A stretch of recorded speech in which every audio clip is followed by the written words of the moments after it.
সবার মতো আমিও বেরিয়ে পড়েছিলাম চন্দননগরে ফেমাস জগদ্ধাত্রী পুজো দেখতে, কিন্তু মারাত্মক লেভেলের ভিড় ছিল, যেটা চন্দননগরের পুজোয় খুবই স্বাভাবিক ব্যাপার, তাই না? যাই হোক, ভিড় ঠেলতে ঠেলতে আমি পৌঁছে গেছিলাম বাগবাজার চৌমাথার সেই ফেমাস লাইটিং দেখতে, আর তোমাদের সাথেও শেয়ার করব। সঙ্গে রয়েছে আরো অনেক সুন্দর সুন্দর প্যান্ডেল। তো তার আগে প্লিজ লাইক, কমেন্ট, শেয়ার আর চ্যানেলটা সাবস্ক্রাইব করে দিও। চন্দননগর স্টেশন থেকে বাগবাজার যেতে রাস্তাতেই ছিল এই নৃত্য প্রদর্শনী। এই বিশেষ নৃত্যকে কি বলে তোমরা জেনে থাকলে জানিও। তারপর ভিড়ে ধাক্কাধাক্কি খেতে খেতে আমরা সবাই এগিয়ে যাচ্ছি মায়ের দর্শন করতে। রাস্তার দুপাশে পাখা লাগানো রয়েছে যাতে আমাদের গরম না লাগে। তো অবশেষে পৌঁছে গেছি বাগবাজার চৌমাথা। এই বছর ওদের 75 বছরের পুজো। তো এই গেটের পরে বিশাল রাস্তা জুড়ে রয়েছে লাইটিং। ফাইনালি চলে এসেছি এই বছরের ইনস্টাগ্রাম ফেমাস জগদ্ধাত্রী পুজোর লাইটিং শো।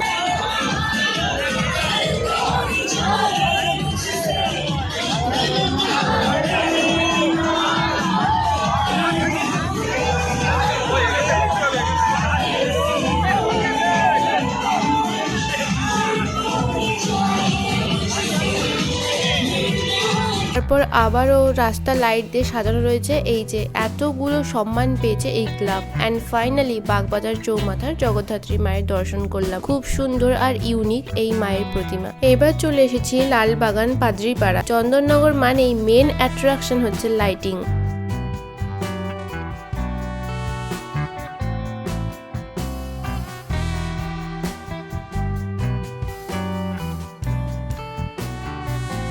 এইটা হলো এখানকার প্যান্ডেলের এন্ট্রি। আর এর ভেতরটা দেখো, ঢুকলেই প্রচুর থালা সাজানো আর ওপর থেকে ঝুলছে অসংখ্য রুটি। এখানকার প্যান্ডেলের থিম হলো পৃথিবী গদ্যময়। আর ভেতরে এখানে দেখো কাবাবেরও ব্যবস্থা রয়েছে, কাবাব তৈরি হচ্ছে ভেতরে। সত্যি এত দূর দূরান্ত থেকে মানুষজন ভিড় করে এসেছেন, তাই সব রকমের ব্যবস্থা রয়েছে। চলো এবার ভেতরের দিকে যাই। এখানে একটা প্রতিমা কিছু করা রয়েছে। তো ভেতরে মেন দুর্গা প্রতিমা রয়েছে। তো দেখো, দূর থেকে দেখা যাচ্ছে দুর্গা প্রতিমাটি বিশাল বড়। চন্দননগরের রানীমা এখানে সাবেকি সাজে সবাইকে আশীর্বাদ করছেন। কি সুন্দর দেখো, রানীমায়ের মুখটা একদম মুগ্ধ করে দেওয়ার মতো, অনেক সুন্দর।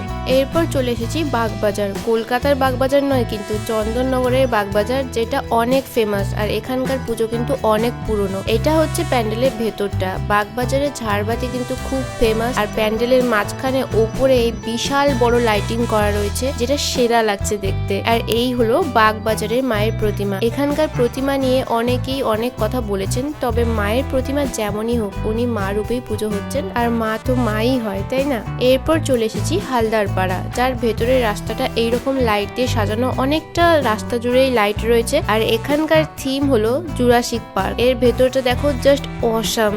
ভেতরে প্রচুর কঙ্কাল, আর এদিকে ডাইনোসরের বাচ্চা ডিম ফুটে বেরোচ্ছে। প্যান্ডেলের চারিদিকটা বিভিন্ন পশু পাখি দিয়ে সাজানো। বড় বড় ডাইনোসর আর বিভিন্ন পশু পাখি অনেক কিছু রয়েছে, যেমনটা আমরা জুরাসিক পার্কে দেখে থাকি। অসাধারণ করেছে এখানকার প্যান্ডেল, অসাধারণ কাজ হয়েছে এখানকার প্যান্ডেলের। এরপর চলে এসেছি বড় বাজার। এটা কিন্তু হাওড়া বড় বাজার নয়, চন্দননগরের বড় বাজার। এখানকার থিমটা কিছুটা এই বছরের নর্থ কলকাতার কাশী বোস লেনের মতো হয়েছে। চলো ভেতরের দিকটায় যাই। খুব সুন্দর করেছে, একদম নিখুঁত কাজ করেছে, অনেক সুন্দর প্যান্ডেলের ভেতরটা। আরো বেশ কিছু সুন্দর সুন্দর প্যান্ডেল দেখেছিলাম, যেগুলো ক্লাবের নাম আমার ঠিক মনে নেই, তোমরাও দেখে নাও এক ঝলক।